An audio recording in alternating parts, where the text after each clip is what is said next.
Diambo jiro bende osedonjo ka en jakene ratich oganda erokamano ahinya kuom wasichegi to gi Obungu Owich bunge la wananchi president Kenya mangima ni kodwa kidala ma Kisumu erokamano ahinya. Wachakane kod Obungu Owich igni adek mosekalo ineno ka jatend piny Kenya William Ruto osetiyo nade, osetiyo maber koso marach? Mokwongo yakaw thuolo makende mondo mi amos oganda jokanyanam kamoro amora ma gintiere to moloyo jo Kisumu County, jo Migori, jo Siaya, jo Homa Bay, jo Kenya kwa jumla kuma bende wasebedo kwago mbaka weche mag bunge la wananchi. Odiochieng' ma kawuono ago erokamano ne Nyasaye momiyo wateko mondo mi wawuok kod jo Kenya. Yiena mondo awachi ni thuolo ma wayudo kawuono mondo wawuog gi jopiny en thuolo ma miyo ratiro mar engage jopiny on factual basis.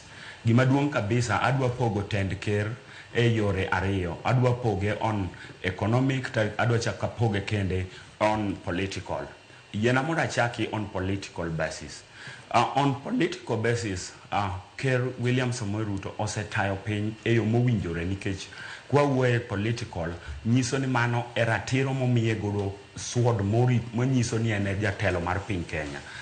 Tich maduong' kabisa mimiyo president en ni koseting'o muma to wacho ni obro protect the interest of the people mar jo Kenya. Omiyo mano en gima neno ni osetemo timo kata bedo ni pok osechopo to the 100%. Osetemo nikech komno nigi challenges mang'eny kabisa, but oseriwo jo Kenya nikech komno en kom a symbol of unity.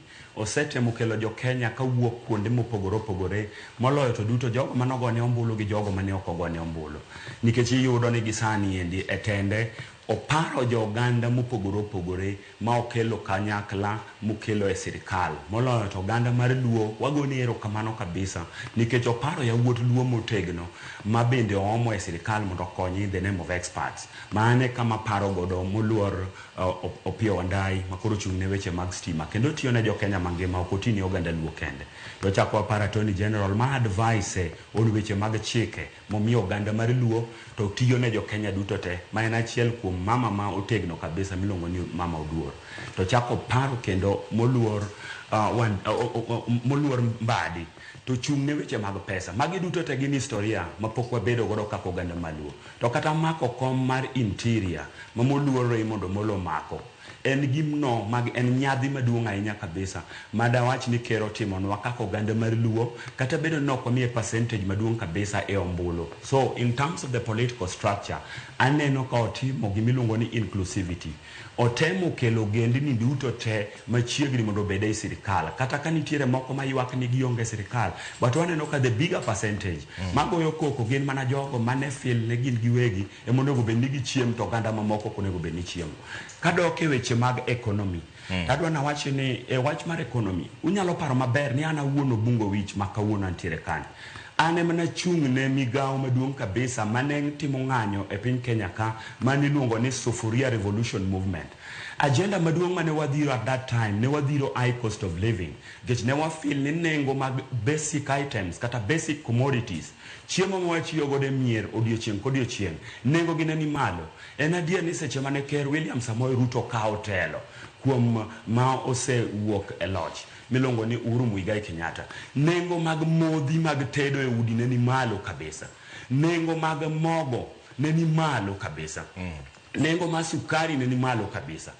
To nyaka samo wuoyo kodi niendi in terms of agriculture Ker osetemo kabisa kendo food production nitiere malo nikech ne oyudo ka nengo mar fertilizer ne ni malo from 7,500 to reduce it to 2,500 mamano o increase the food production. Kawadhi e weche mag sukari aneno ka Ker bende no fight matek kabisa e weche mag sukari ma mokwongo kabisa ochulo gope mane nitiere mane o adapt to a tune of 1.7 billion mano ne nengo maduong' kabisa kendo ne en areas maduong' mane chando jopur. Ochako make sure ni to yore mag pur ni endi onyalo ng'inje maromo nadi mondo mi okony godo jo Kenya.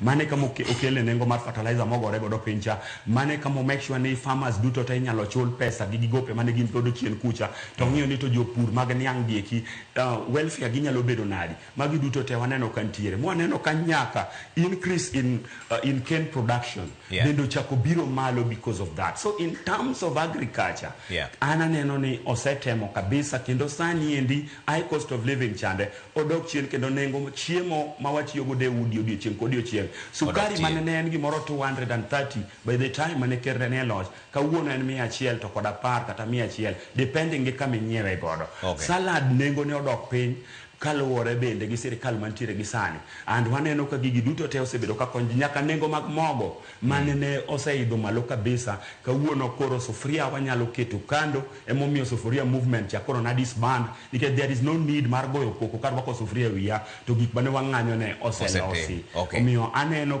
ka poge kamano to Yeah. nitiere gik mang'eny ma pod adhi discuss mbele Kabisa. kanyalo wege kanyo. Sawa. Wach mar economy Wadhi duogo iri mondo wadhi mbele gi weche moko. We winjore ni Nixon wacho nang'o